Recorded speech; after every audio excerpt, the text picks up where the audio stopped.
Halo semua. Apa kabar untuk hari ini? Semoga harimu selalu menyenangkan ya bro. Selamat datang di channel YouTube saya. Tolong dibantu subscribe, like dan share ya, supaya saya terus semangat bikin kontennya. Wakakakak. Solen 3 chapter 1561. Chapter 1561, Yuanen Clans Manor. Yuanen Yehui mendapatkan kembali ketenangannya saat ini. Sejak dia kembali, dia siap menghadapi masalah. Dia menarik napas dalam-dalam dan yang pertama turun dari mobil sementara tiga lainnya mengikuti secara berurutan. Erming melihat kemana-mana dengan rasa ingin tahu, lalu dia mengangguk puas. Dia merasa betah dengan lingkungannya. Itu adalah tempat yang cukup mengesankan. Erming yang dibesarkan di Great Stardew Forest selalu paling menikmati hutan. Meskipun itu adalah gunung hutan, cukup menyenangkan di sini. Yuanen Tianxiang muncul di pintu sekali lagi dan memberi isyarat kepada Yuanen Yehui untuk mengikutinya. Saat ini, rumah leluhur tampak sepi. Selain Yuanen Tianxiang, tidak ada orang lain yang tinggal di sana. Mereka berempat mengikuti di belakangnya. Begitu mereka memasuki rumah leluhur, mereka segera merasakan aura yang berbeda di dalam. Tanggulin mengidentifikasinya sebagai aura tipe tumbuhan. Baunya menyenangkan dan memiliki efek menenangkan bagi orang-orang. Tampak jelas rumah leluhur itu dibangun dengan material kayu yang luar biasa. Saat mereka berjalan melewati pintu, mereka disambut oleh halaman yang luas. Tanggulin telah melihat halaman semacam ini di kota Heaven Do sebelumnya. Itu adalah arsitektur kuno di benua Douluo. Rupanya, klan Yuanen adalah klan tradisional. Yuanen Tianxiang tidak berbicara tetapi membimbing kelompok empat itu ke dalam. Yuanen Yehui sedikit menundukkan kepalanya saat dia mengikuti di belakangnya. Dia tidak mengamati sekelilingnya karena dia tidak ingin melihatnya. Bahkan, dia tidak berani mencari karena takut kehilangan kendali atas emosinya. Xie memegang erat tangannya selama ini sambil mencoba memberikan dukungannya. Tanggulin dan Erming mengikuti di belakang. Pada saat yang sama, mereka menilai mansion. Ada lingkaran tiang yang menopang serambi yang mengelilingi halaman depan. Kolomnya terbuat dari balok kayu. Aura itu sepertinya memancar dari batang kayu. Itu memancarkan perasaan stabil seperti Gunung Taisan. Mereka melintasi halaman depan dari samping dan tiba di halaman tengah. Hal pertama yang menyambut mereka adalah dua karakter besar, Ancestral Hall. Itu adalah ruangan terbesar dari seluruh mansion, tapi lebih terlihat seperti aula. Karakter, Ancestral Hall, ditulis dengan kesederhanaan yang elegan. Orang bisa tahu bahwa itu ditulis oleh seorang ahli terkenal dalam sekejap. Yuanen Tianxiang berjalan menuju aula leluhur dengan yang lainnya mengikuti. Dibandingkan dengan tampilan luar yang sederhana dan tidak berkelas, aula leluhur didekorasi dengan megah. Setiap bagian aula tampak indah. Di depan aula leluhur, sebuah meja raksasa berbentuk tangga memiliki deretan tablet leluhur yang diletakkan di atasnya. Baris-baris tersebut membentuk segitiga dengan baris paling atas sebagai puncak segitiga sedangkan baris paling bawah adalah alas segitiga. Setiap tablet leluhur mencatat nama orang tersebut bersama dengan kencan kematian dan kelahirannya. Sebuah tablet leluhur ditempatkan di posisi tertinggi dengan tulisan, Ibu yang meninggal, Xiong Xiaoling. Agak aneh bahwa patung ditempatkan di sebelah tablet. Patung itu agak kecil, tinggi tablet sekitar 30 cm. Itu dalam bentuk kera yang memukuli dadanya dengan tangannya. Patung itu tampak seperti hidup. Namun, karena ukurannya, sekilas terlihat agak lucu dan konyol. Reaksi pertama Tanggulin setelah melihat status itu adalah melihat ke arah Erming di sisinya. Kemudian, dia melihat bibir Erming bergerak-gerak. Segera setelah itu, dia mendengar suara Erming di kepalanya berkata, "Sejak kapan aku berubah menjadi ini?" Dia kehilangan kata-kata. "Mengapa Anda tidak memberi hormat kepada leluhur Anda?" Yuanen Tianxiang berbicara untuk pertama kalinya sejak memasuki rumah. Suaranya terdengar tegas dan serius. Yuanen Yehui melirik paman keduanya dan berbicara dengan lembut, "Terima kasih." Setelah mengatakan itu, dia berlutut di bantal terburu-buru dan memberikan 3 koltaus. Kesediaannya untuk membawanya ke aula leluhur menandakan bahwa kera raksasa Titan menerimanya sebagai bagian dari klan. Meskipun terdengar sederhana, itu bukanlah hal yang mudah. Bagaimanapun, ibunya adalah orang yang pernah menyebabkan bencana besar pada klan. Dari semua tablet leluhur yang diletakkan di atas altar, berapa banyak orang yang ditempatkan dalam beberapa baris terakhir yang meninggal karena bencana besar. Ekspresi Yuanen Tianxiang menjadi rumit saat dia melihat Yuanen Yehui melakukan kotonnya dengan hormat. Pada akhirnya, dia menghela nafas panjang. Sementara itu, siluet besar keluar dari belakang aula leluhur. Tepatnya kepala klan kera raksasa Titan, Yuanen Zentian. Yuanen Zentian menghela napas pelan saat melihat Yuanen Yehui bersujud dengan hormat di altar. Untung kau kembali, untung kau kembali. Tatapannya kemudian beralih ke Tang Wulin. Dia mengangguk pada Tang Wulin. Tiba-tiba, Yuanen Zentian merasakan tatapan terbakar saat itu, jadi dia melihat ke arah sumber tanpa sadar. Mata mereka bertemu. Tubuh Yuanen Zentian bergetar dengan tiba-tiba. Dia memiliki tatapan heran di matanya. Dia merasakan jantungnya berdenyut dengan cara yang belum pernah dia alami sebelumnya. Palpitasi berasal dari garis keturunannya. Esensi darah di tubuhnya melonjak menggelora ke dadanya saat dia melihat orang ini. Situasi seperti itu telah terjadi beberapa kali sebelumnya. Suatu ketika dia membuat terobosan ke Soul Sage 7 cincin. Itu terjadi lagi ketika dia memiliki avatar jiwa bela dirinya, dan lagi ketika dia membuat terobosan ke judul Douluo 9 cincin. Last but not least, itu terjadi selama terobosan batasnya. Tepatnya sekarang, dia melirik orang ini, dan perasaan itu muncul entah dari mana tanpa alasan yang jelas. Bagaimana mungkin dia tidak terkejut? Erming ragu-ragu sejenak dan berkata, jadi, kamu adalah kepala klan ini. Yuanen Zentian mengangguk, benar. Tepatnya si kakek tua. Dan Anda. Sudut bibir Erming bergerak-gerak sekali. Yuanen Yehui telah bangkit dari lantai saat ini. Dia hendak mengatakan sesuatu tetapi dihentikan oleh Erming yang mengangkat tangannya. Erming lalu menunjuk patung di baris paling atas altar leluhur. Dia berbicara dengan suara yang aneh, aku yang melakukannya. Yuanen Zentian tertegun sejenak. Reaksi pertama Tang Wulin adalah dia hampir tertawa terbahak-bahak. Bahkan Yuanen Yehui yang cukup gugup awalnya tercengang sesaat, sementara Xie menutup mulutnya dan menoleh ke samping. Omong kosong apa yang kamu bicarakan? Yuanen Tianxiang menggonggong dengan marah. Erming terkekeh pahit. Aku tahu sangat sulit bagi kalian semua untuk mempercayainya, tapi aku baik-baik saja. Keluar. Dia sudah semakin gelisah karena mengungkap identitasnya. Segera setelah itu, dia ingin menurunkan patung itu dan menggantinya dengan yang lain. Dia mengambil langkah maju dan meninggalkan aula leluhur. Yuanen Zentian melihat ke arah Yuanen Yehui dengan ragu. Yuanen Yehui mengangguk sebagai jawaban. Dia benar. Saat dia merasa bingung setelah mengalami gemetar garis keturunan tanpa alasan sebelumnya, Yuanen Zentian kemudian menyadari sesuatu. Justru kesadaran mendadak inilah yang dia temukan di luar kepercayaan. Apa? Bagaimana mungkin? Yuanen Zentian meraih Yuanen Tianxiang yang hendak membuat ulah sebelum dia berjalan keluar dari aula leluhur dengan langkah panjang. Kemudian, dia memperhatikan saat Erming berdiri di tengah halaman tengah. Erming mengangkat kepalanya untuk melihat ke langit. Tubuh Erming mulai memanjang. Otot-ototnya yang menakutkan mulai membengkak. Aura perkasa yang akrab bagi seluruh klan Yuanen melonjak keluar dari tubuhnya. Otot besar seperti granit dengan kulit hitam besi, dan sikap sombong seperti gunung memberikan kejutan luar biasa pada semua orang. Kali ini, bahkan Yuanen Tianxiang dengan jelas merasakan sensasi denyut garis darah di dalam tubuhnya. Ketika tubuh Erming terus tumbuh dengan aura garis keturunannya yang semakin kuat, seluruh klan Yuanen yang belum meninggalkan kota April merasakan perubahan garis keturunan mereka. Di ruangan remang-remang, seorang pria dengan rambut dan kumis kusut merasakan tubuhnya bergetar sekali. Dia mengangkat kepalanya tanpa sadar, dan matanya yang keruh menjadi lebih jelas. Tiba-tiba, dia melihat ke satu arah. Sosok Erming tumbuh lebih dari 100 meter sebelum dia berhenti. Rasanya seperti dia berdiri tegak di antara langit dan bumi dengan roh yang gigih saat dia berdiri di halaman tengah. Aura garis darah yang sangat tebal melonjak keluar dari tubuhnya. Yuanen Zentian tercengang karena merasa rendah diri jika dibandingkan dengan aura kuat yang dipancarkan oleh Erming. Dia adalah Dewa Semu. Tidak diragukan lagi, dia adalah Feng Hao Douluo peringkat dewa yang telah dicita-citakan Yuanen Zentian selama ini. Namun, dia tidak menyangka akan bertemu dengan orang seperti itu. Selain itu, orang tersebut memiliki garis keturunan kera raksasa Titan yang sama dengannya. Soul Land 3 Chapter 1562 Chapter 1562, Erming and the Young Maiden Story. Erming berdiri di sana. Dia sepertinya sedang bermeditasi mendalam.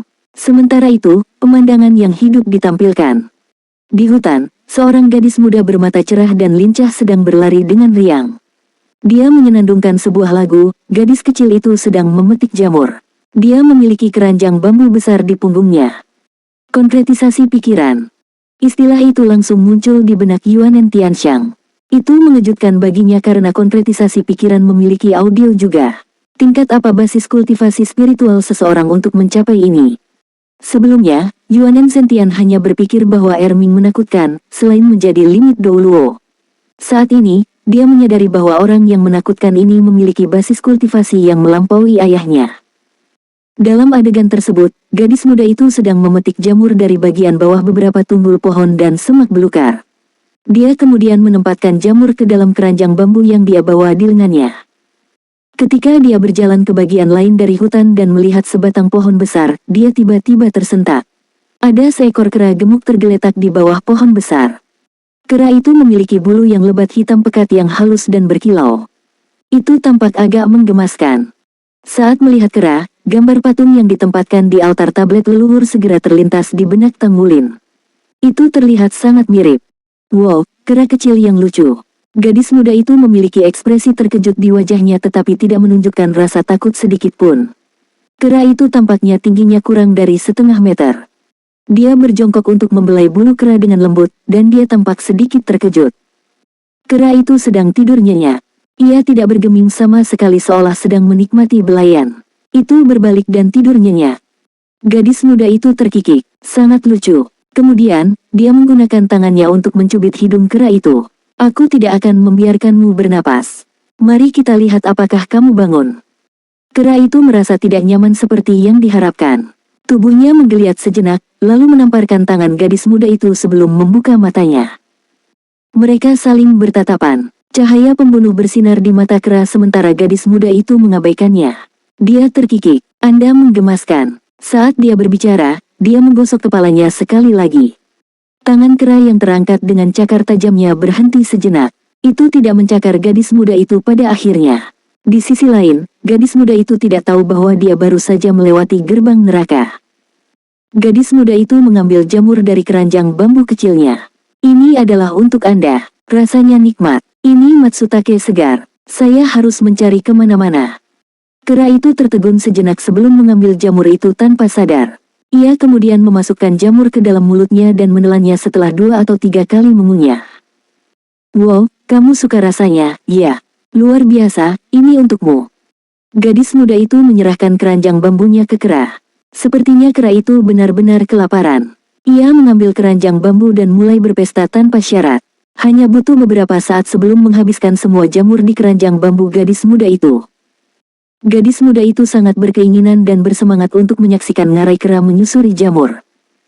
Kamu harus pulang. Aku akan memetik jamur lagi. Kalau tidak, saya tidak dapat menukarnya dengan uang untuk membeli anggur untuk ayah saya. Nama saya Siong Xiaoling. Anda harus mengingat nama saya.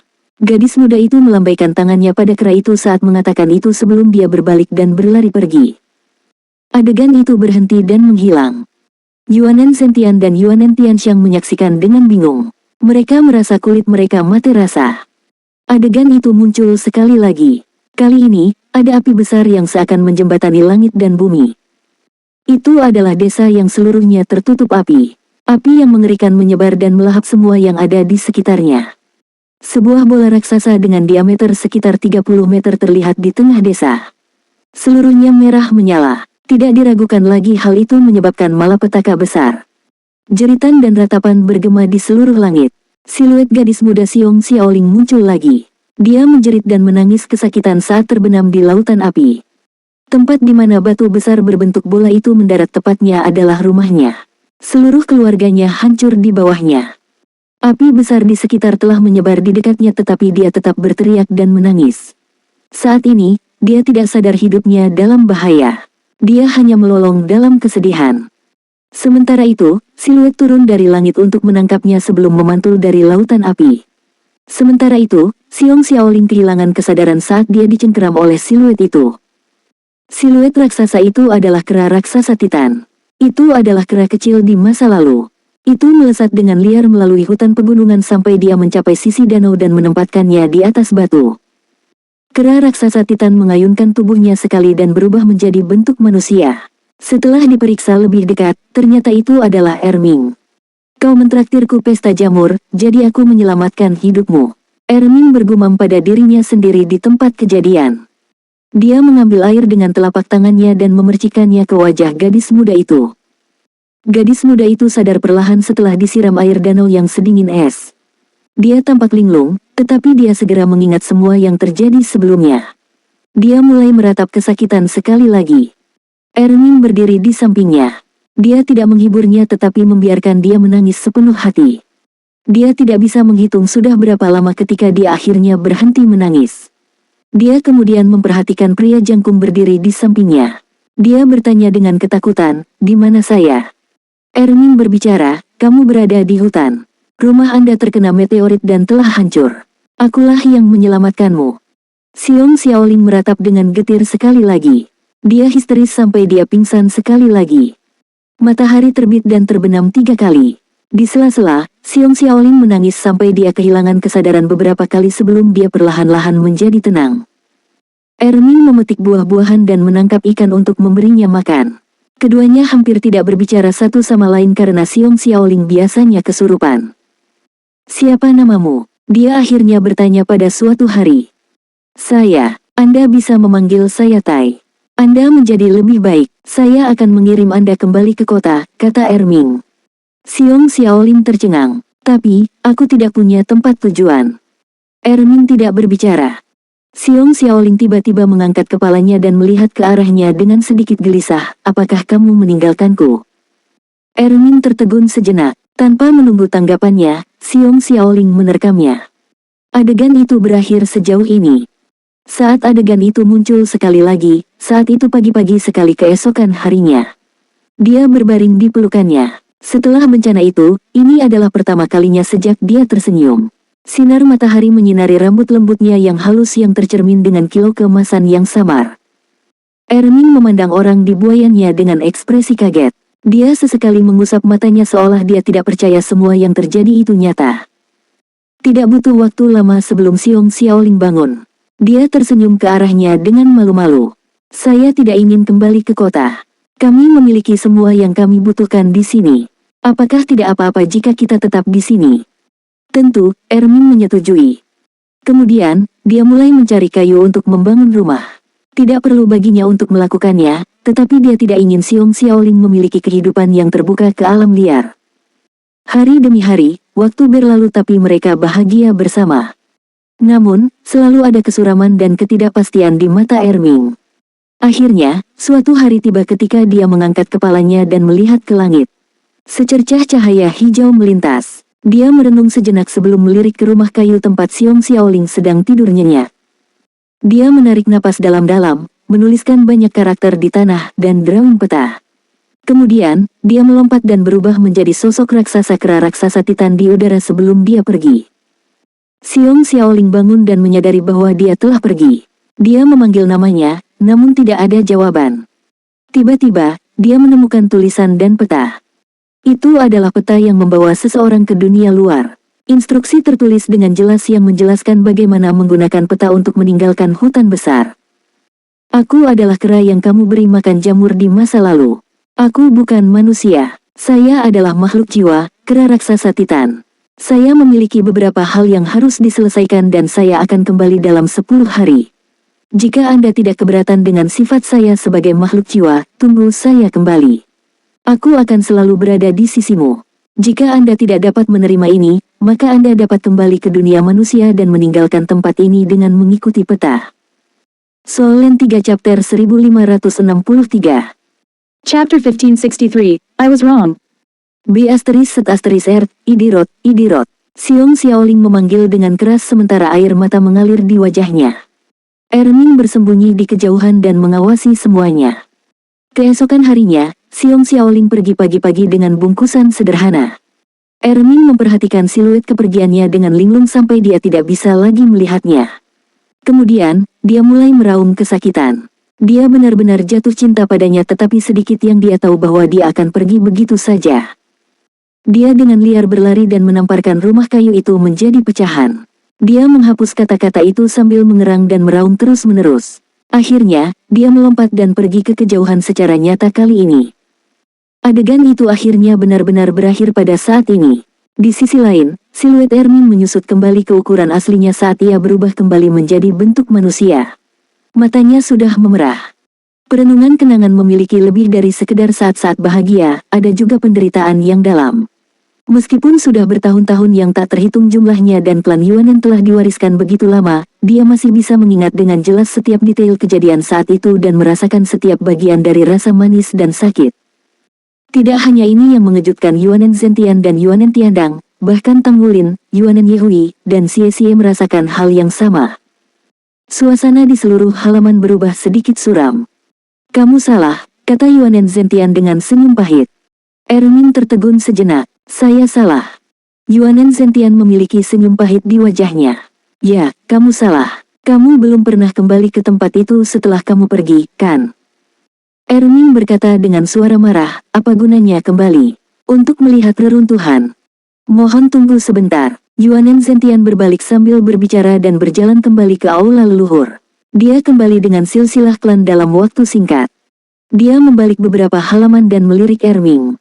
Dia membaca dengan suara yang dalam, "Dia benar-benar Idirot, AB Asteris Set Asteris R.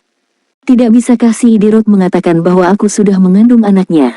Ada pepatah yang mengatakan, kemana jarum pergi, benang mengikuti. Mengapa dia tidak terus terang memberitahuku? Betapa bodohnya. Aku tidak mungkin meninggalkannya bahkan jika aku melahirkan anak kera untuknya. Jadi bagaimana jika dia adalah makhluk jiwa? Dia murni, baik hati, dan dia merawat saya sampai ke detail yang paling sepele. Aku akan mati jika bukan karena dia. Idirot, mengapa dia tidak memberitahuku tepat di depan wajahku? Dia mengatakan 10 hari tapi mengapa saya melihat hamparan reruntuhan ketika saya kembali setelah pukul 6? Saya hanya akan kembali ke desa saya untuk melihat-lihat. Saya kembali dalam waktu kurang dari 10 hari. Namun, rumah kami telah hilang. Rumah kami hancur dan dia tidak pernah kembali lagi. Apa terjadi sesuatu padanya? Atai, pulanglah. Aku merindukanmu. Atai, anak kita akan segera lahir, tahukah kamu? Pulang. Sudah lebih dari 10 hari. Sudah berhari-hari berlalu, mengapa kamu tidak kembali padaku? Tai, aku merindukanmu. Seorang Tai, perutku sakit. Saya pikir saya akan melahirkan, apa yang harus saya lakukan? Tai, aku sangat merindukanmu. Seorang Tai, saya tidak mati. Anak kita sudah lahir, tapi kamu masih belum kembali. Aku akan menunggumu di sini, selalu. Saya membangun kembali rumah kami sedikit demi sedikit. Tampilannya masih sama seperti sebelumnya. Apakah kamu akan pulang lebih cepat? Datang dan lihat anak kami. Apa yang harus saya beri nama anak kami? Anda hanya memberitahu saya bahwa nama Anda adalah Atai, tetapi saya tidak tahu nama belakang Anda. Anda mengatakan bahwa Anda berasal dari hutan besar purba dan kita semua dikaruniai bantuan paling purba yang diberikan oleh alam. Sebelum Anda kembali, putra kami akan mengambil nama keluarga, Yuanen. Dia laki-laki, jadi saya akan menamainya Yuanen Sitai. Atai, aku sangat merindukanmu. Ermin bergerak cepat dan tiba di depan Yuanen Zentian. Dia meraih silsilah klan di tangan Yuanen Zentian. Meskipun kemampuan kuat Ermin dan tubuh yang kuat, dia gemetar tak terkendali saat ini. Seluruh tubuhnya gemetar sementara wajahnya pucat pasi. Dia membalik-balik halaman dan membaca kata-kata yang tertulis di halaman-halaman itu seolah-olah Xiong Xiaoling mengenang masa lalunya. Tubuhnya bergoyang sebelum dia duduk di tanah dengan suara benturan keras. Air mata mengalir di wajah Yuanen Yehui ketika dia mendengarkan kakeknya membaca jurnal, bahkan mata Tang Wulin dan Xie Xie telah memerah tanpa mereka sadari. Itu adalah kesalahpahaman yang menakutkan. Xiong Xiaoling hanya ingin memanfaatkan waktu 10 hari untuk kembali ke desanya agar dia bisa melihatnya. Di sisi lain, Ermin bersembunyi dalam kegelapan untuk mengamati berada di bawah asumsi bahwa dia telah pergi dalam kesakitan dan kesedihan karena dia tidak mampu menerima identitas Ermin. Tragedi terjadi begitu saja. Itu tidak seharusnya terjadi. Namun, siapa yang harus disalahkan di sini? Haruskah Ermin disalahkan karena tidak cukup mempercayainya? Atau haruskah dia disalahkan karena pergi terburu-buru dan bahkan tidak meninggalkan pesan? Kesalahpahaman sering terjadi dalam keadaan seperti itu. Itu adalah kesalahpahaman yang seharusnya tidak terjadi. Raungan penderitaan melonjak ke atas dan mengguncang seluruh kota Uphill. Air mata turun deras di depan aula leluhur. Di dalam aula leluhur, kera kecil yang lucu dan tampak lucu itu tampak seperti hendak menangis. Esensi darah kera raksasa Titan yang tebal berfluktuasi dan menyelimuti seluruh lereng gunung. Saat ini, sejumlah besar klan kera raksasa Titan telah pergi ke rumah leluhur dengan terburu-buru. Bagaimana mungkin gerakan sebesar itu tidak mengejutkan seluruh klan? Yuanen Zentian meminta Yuanen Tianxiang untuk memberitahu klan bahwa semuanya baik-baik saja di sini dan menghentikan mereka datang ke sini. Apakah itu basis kultivasi yang ditampilkan oleh Erming atau ketepatan konkretisasi pikiran ke jurnal yang ditinggalkan oleh ibu leluhur pertama Xiong Xiaoling saat itu? Yuanen Zentian menyadari bahwa orang ini sangat mungkin menjadi leluhur pertama klan ini. Dia adalah raja sejati dari makhluk jiwa, kera raksasa Titan. Yuanen Zentian menemukan bahwa dia juga sangat tersentuh dengan kejadian ini. Di sisi lain, misteri leluhur pertama yang menghilang yang tetap tidak terpecahkan dalam sejarah klan selama ini akhirnya juga terjawab. Erming datang dengan penuh kegembiraan namun pengalaman itu berubah menjadi penyesalan dan kesedihan yang mendalam saat ini. Iya, kepercayaan dirinya terlalu rendah saat itu. Dia tidak cukup percaya pada hubungan itu dan dia secara tidak sadar berpikir bahwa Xiong Xiaoling akan meninggalkannya karena identitasnya sebagai makhluk jiwa. Namun sedikit yang dia tahu bahwa itu hanya kesalahpahaman. Semakin banyak dia membaca isi jurnal Xiong Xiaoling, semakin dia menderita sakit yang menyayat hati. Seandainya dia menunggu beberapa hari lagi, jika dia menunggu sampai akhir waktu 10 hari, seandainya dia mengunjungi tempat itu setidaknya, tragedi itu tidak akan pernah terjadi. Dia akan menemukan kekasihnya. Di sisi lain, alam dewa belum lenyap saat itu. Dia bahkan mungkin bisa membawanya ke alam dewa sehingga dia bisa tetap di sisinya sepanjang waktu. Namun, semuanya telah berlalu sekarang. Tidak ada kesempatan baginya untuk melakukan apapun. Bahkan jika alam dewa masih ada di sini, dia tidak mampu mengembalikan semua yang telah terjadi. Dia tidak akan bisa mengubah segalanya bahkan jika dia bisa memutar kembali waktu dan kembali ke masa lalu. Ini karena itu akan mengubah jalannya sejarah dan mendistorsi seluruh ruang. Faktanya, itu bahkan bisa mengakibatkan garis keturunannya lenyap sama sekali. Akibatnya, dia hanya bisa membenamkan dirinya dalam kesakitan dan menyesali bahwa tidak ada yang bisa dia lakukan untuk mengubahnya. Setelah beberapa lama, Erming menghela nafas berat. Dia berdiri sekali lagi dan mendorong kembali silsilah klan ke Yuanen Zentian. Yuanen Zentian ragu-ragu sejenak. Elder, kamu. Erming berjalan kembali ke aula leluhur sekali lagi dan melihat tablet peringatan yang ditempatkan di baris atas. Sekaligus, segala macam emosi membanjiri hatinya saat melihat kata-kata Xiong Xiaoling. Patung leluhur pertama diukir dengan tangan oleh ibu leluhur pertama, makanya terlihat seperti itu, kata Yuanen Zentian. Erming tersenyum pahit. Baiklah kalau begitu. Saya selalu berpikir bahwa saya tidak pernah memiliki siapapun seumur hidup saya. Saya tidak pernah berhutang kepada saudara atau teman saya. Namun, sedikit yang saya tahu bahwa saya akan berhutang padanya. Dia telah mewariskan garis keturunan saya untuk saya namun saya meninggalkannya. Dia benar. Saya Idirot, Bodah, B***R. Saya tidak layak menjadi leluhur pertama Anda. Nyatanya, dia bahkan tidak tahu nama asliku. Namaku bukan Atai, Xiaoling. Nama saya Erming. Saya tidak bisa mengubah riwayat dan tidak bisa kembali ke masa lalu untuk mencari Anda. Namun, saya bersumpah kepada Anda bahwa saya tidak akan pernah mencintai orang lain seperti bagaimana saya mencintaimu saat itu tidak peduli berapa lama saya hidup di masa depan. Maafkan aku, Xiaoling. Ketika urusan besar diselesaikan, saya akan kembali ke rumah kami untuk menemani Anda. Pada titik ini, dia menoleh ke samping dan melihat ke arah Yuanen Zentian. Apakah rumah kita dulu masih di sana? Yuanen Zentina mengangguk. Masih di sana. Itu terletak di dekat Heaven Dow City dan kami telah membeli tanah itu. Meskipun hutan Great Star Dow telah rusak parah, hutan kecil itu masih ada. Itu seharusnya berada di luar Great Star Dow Forest. Tempatnya agak jauh. Kami telah membeli tanah dan seseorang selalu menjaga rumah kayu itu.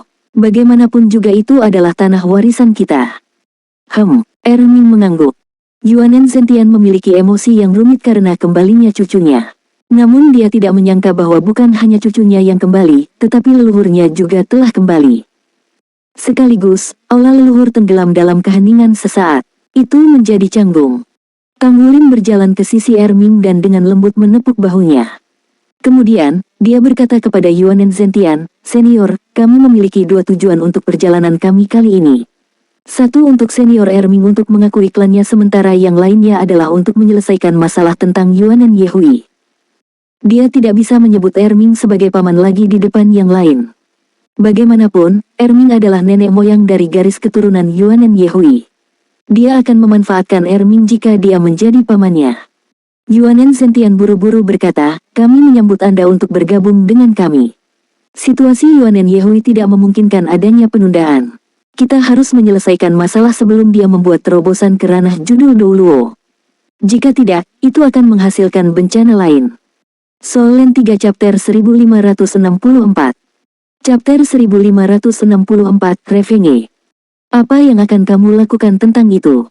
Erming sudah pulih dari keterkejutannya saat ini. Dia mengangkat kepalanya dan bertanya pada Yuanen Zentian. Yuanen Zentian dengan getir berkata, aku berencana melumpuhkan jiwa bela diri malaikat jatuhnya dulu. Bagaimanapun, situasi dengannya berbeda dari ibunya saat itu. Dia memiliki jiwa bela diri kembar, jadi saya berharap jiwa bela diri malaikat jatuh memiliki efek yang lebih rendah padanya. Seharusnya baik-baik saja jika bagian yang terhubung ke plane iblis tidak muncul setelah salah satu jiwa bela dirinya lumpuh. Jika tidak, dia berhenti sejenak pada saat ini dan berkata dengan suara yang dalam, jika tidak, kita harus melumpuhkan semua jiwa bela diri Yuanen Yehui. Tidak, kata-kata tiba-tiba keluar dari mulut Xie saat dia tanpa sadar melindungi dirinya sendiri di depan Yuanen Yehui. Setelah bertahun-tahun, dia telah menyaksikan Yuanen Yehui berkultivasi dengan susah payah setiap hari.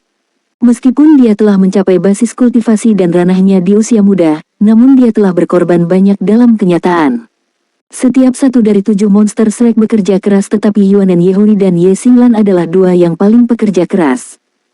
Yuanen Zentian melirik Xie. Dia tidak berbicara tetapi tatapannya sangat ditentukan. Erming melambaikan tangannya. Lumpuhkan itu. Mengapa Anda harus melumpuhkannya? Lebih baik menyimpannya daripada melumpuhkannya. Yuanen Zentian tertegun sejenak. Dia tidak peduli dengan pendapat orang lain, tetapi orang ini sangat mungkin adalah nenek moyang pertama klan kera raksasa Titan. Jadi dia tidak bisa mengabaikan nasihat orang ini, terutama setelah Erming sudah menunjukkan kemampuannya yang jauh lebih unggul dibandingkan Yuanen Zentian. Dia tidak punya pilihan selain mendengarkan pendapat Erming. Sinar dingin berkilauan di mata Erming. Plane iblis itu memiliki keberanian untuk membantai klan saya. Bagaimana kita bisa mematahkan bagian plane dan membiarkan mereka berkeliaran dengan hati-hati? Apalagi fakta bahwa anak Yuanen Yehui akan terluka, mereka bukan satu-satunya yang diizinkan menggunakan jalur plane, tetapi kami juga dapat melakukannya. Apa yang harus ditakuti dari plane iblis kecil ini? Yuanen Zentian tertegun sejenak. Elder, apa maksudmu? Erming mendengus dingin.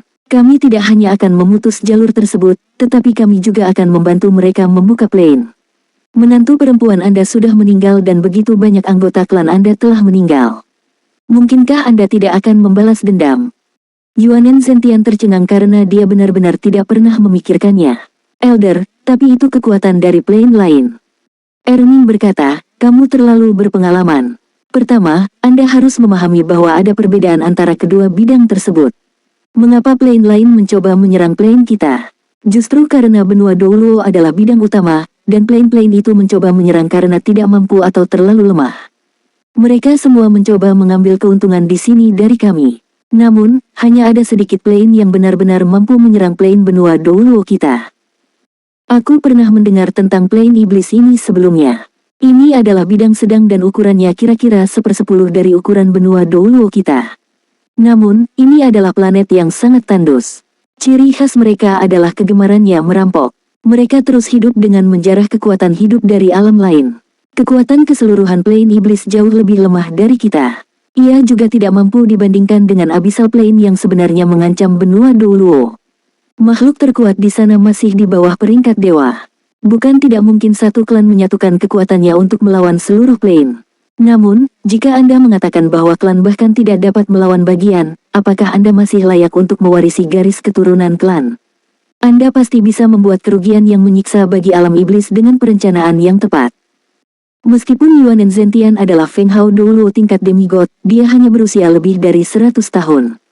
Bagaimana pengetahuannya tentang plane bisa dibandingkan dengan pengetahuan Erming? Saat ini, meskipun dia sedikit bingung dengan penjelasannya, dia masih bisa mengerti sebagian. Elder, bukankah ini terlalu berisiko bagi kita?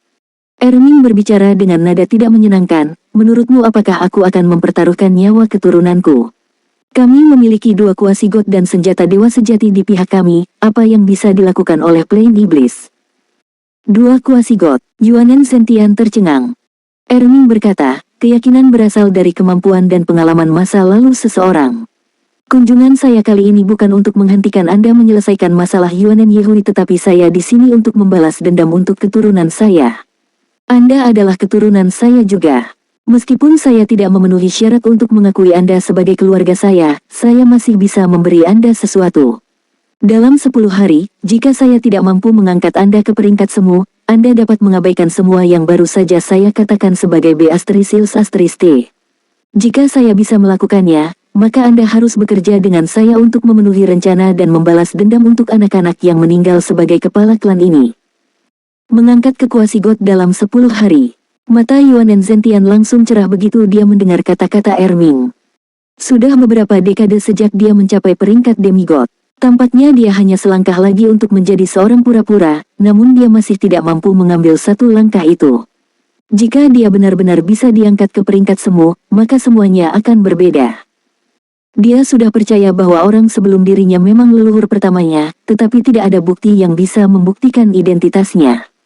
Jika Erming berhasil membantunya untuk meningkatkan basis kultivasinya, maka itu akan membuktikan identitas Erming tanpa keraguan. Mata Xie langsung berbinar setelah mendengar kata-kata itu. Dia berkumpul ke arah mereka dalam upaya untuk menyanjung. Guru, lihat. Minggir. Siapa gurumu? Kembangkan diri Anda ke limit Douluo terlebih dahulu. Selain itu, garis keturunan Anda berbeda dari saya, jadi saya tidak dapat membantu Anda. Zentian, cari ruang meditasi dan saya akan berdiskusi dengan Anda secara pribadi. Petik 2. Tentu, Yuanen Zentian setuju tanpa sedikit pun keraguan. Tatapannya sudah berubah lebih hormat saat dia melihat ke arah Erming. Yuanen Zentian pergi bersama Erming. Yuanen Yehui melirik tablet peringatan di baris atas dan menghela nafas pelan di dalam hatinya. Kesalahpahaman benar-benar hal yang menakutkan di dunia manusia ya. Yuanen Tianxiang membawa mereka bertiga ke halaman belakang. Kalian semua bisa beristirahat di kamar sekarang. Paman kedua, ayahku, Yuanen Yehui melihat ke arah Yuanen Tianxiang dengan tatapan memohon di matanya. Yuanen Tianxiang ragu-ragu sejenak dan berkata, tunggu instruksi kakekmu. Jangan pergi sekarang. Mungkin tidak baik bagimu untuk mengunjunginya. Setelah mengatakan itu, Yuanen Tianxiang berjalan keluar dengan langkah panjang. Yuan Clan memiliki gaya yang sangat sederhana dan polos. Hanya ada beberapa perlengkapan dan furnitur sederhana di ruang tamu. Semuanya dibuat dengan kayu asli. Tidak ada dekorasi yang berlebihan di ruangan itu, tetapi ruangan itu memiliki aroma kayu yang samar. Rasanya menenangkan dan menyenangkan. Yuanen Zentian membawa Erming ke ruang belajarnya. Dia merasa sedikit tidak nyaman ketika dia melihat orang di hadapan dirinya yang sangat mungkin adalah leluhurnya. Sangat sulit baginya untuk menyebut pria ini sebagai leluhurnya, namun segala macam tanda menunjukkan fakta bahwa identitas orang ini benar. Erming melambaikan tangannya ke arah Yuanen Zentian. Kamu tidak perlu merasa gugup. Saya tidak berencana melakukan apapun di sini dan hanya ingin melihat apakah Anda semua baik-baik saja. Saya berharap dapat melakukan sesuatu untuk Anda semua dengan kemampuan terbaik saya dan saya akan puas. Saya tidak memenuhi syarat untuk mengakui Anda semua sebagai klan saya karena saya tidak pernah menjalankan tanggung jawab saya. Saya tidak punya hak untuk. Petik 2. Pada titik ini, dia tidak bisa menahan senyum pahit. Kebahagiaan pernah ada di hadapannya namun dia tidak menghargainya. Pada akhirnya, dia melewatkan apa yang mungkin menjadi satu-satunya kesempatannya untuk bahagia dalam hidupnya karena beberapa kesalahan yang membandel. Untungnya, garis keturunannya diturunkan. Dia bisa dengan jelas merasakan garis keturunan Titan Giant Ape murni yang mengalir di Yuanen Zentian, Yuanen Tianxiang, dan Yuanen Yehui. Sama sekali tidak ada kesalahan bahwa garis keturunannya telah diteruskan. Langit sudah memperlakukannya dengan baik. Sekarang dia hanya bisa melakukan sesuatu untuk keturunannya dengan kemampuan terbaiknya. Jangan katakan itu. Anda juga tidak bisa disalahkan untuk masalah ini. Apalagi, sudah bertahun-tahun. Yuanen Zentian menghela nafas di dalam hatinya. Meskipun dia menemukan bahwa dia tidak mampu menyebut Erming sebagai leluhur, dia sudah berbicara dengan Erming dengan hormat. Erming berbicara dengan suara yang dalam, baiklah, mari kita tidak membicarakannya. Mari kita bicarakan situasi Anda sekarang. Menilai dari keadaan Anda saat ini, Anda telah mencapai puncak dari anugerah alami Anda saat ini. Akan sangat sulit bagi Anda untuk meningkat bahkan satu langkah lebih jauh hanya dengan mengandalkan kultivasi diri. Anda harus memahami ini. Article